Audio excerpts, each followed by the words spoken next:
Cette année marque le 70e anniversaire de la conférence historique de Bandung, un moment charnière pour la majorité mondiale.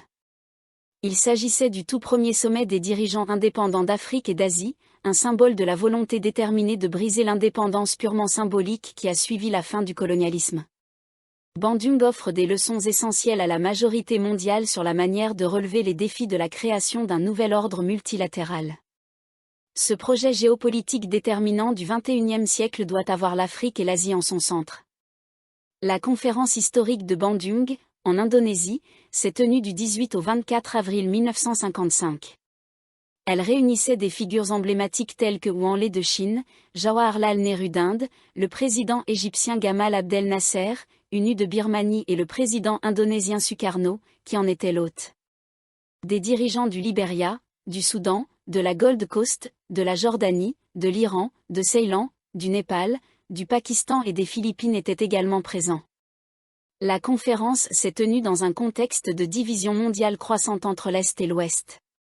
Les délégués ne se sont pas contentés d'affirmer une position intermédiaire dans la guerre froide, mais ont revendiqué leur droit à une pensée et à une action indépendante.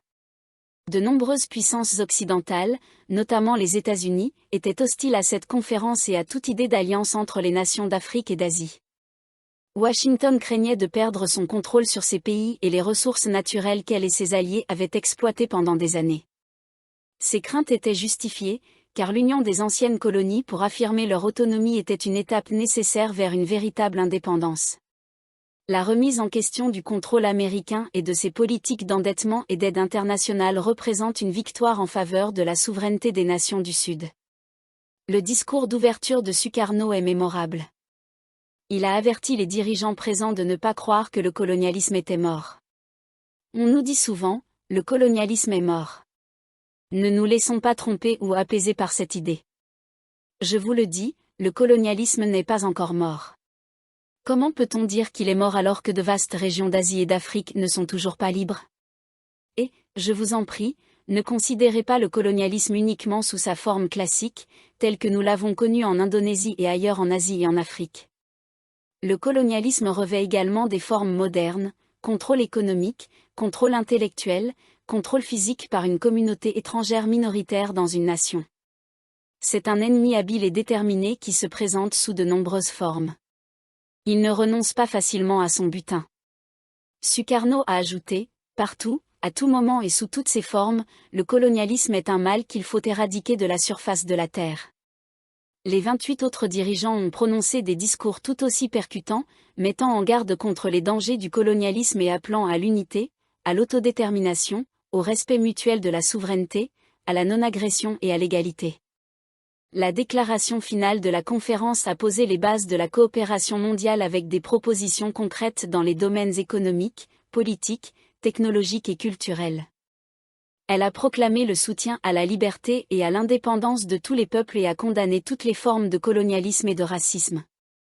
Les dirigeants ont également réclamé des réformes dans la représentation des pays africains et asiatiques au Conseil de sécurité de l'ONU. Voici les 10 principes adoptés à Bandung.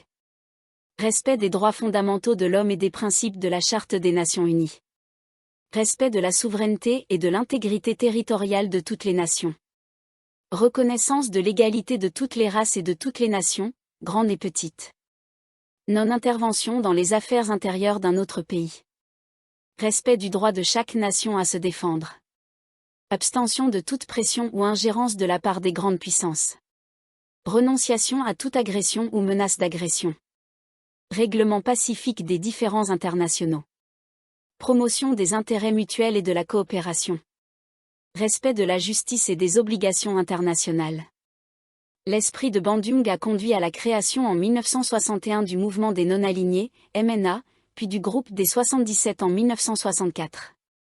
Ces deux entités offrent une voix collective au Sud global dans les arènes internationales.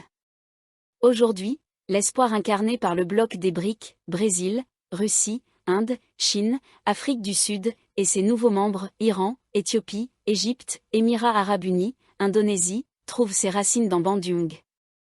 Les BRIC doivent tirer les leçons de Bandung pour affronter la riposte des puissances occidentales. L'enjeu principal est de commercer librement sans crainte de représailles des États-Unis. L'esprit de Bandung demeure vivant et doit se préparer à relever les défis du XXIe siècle.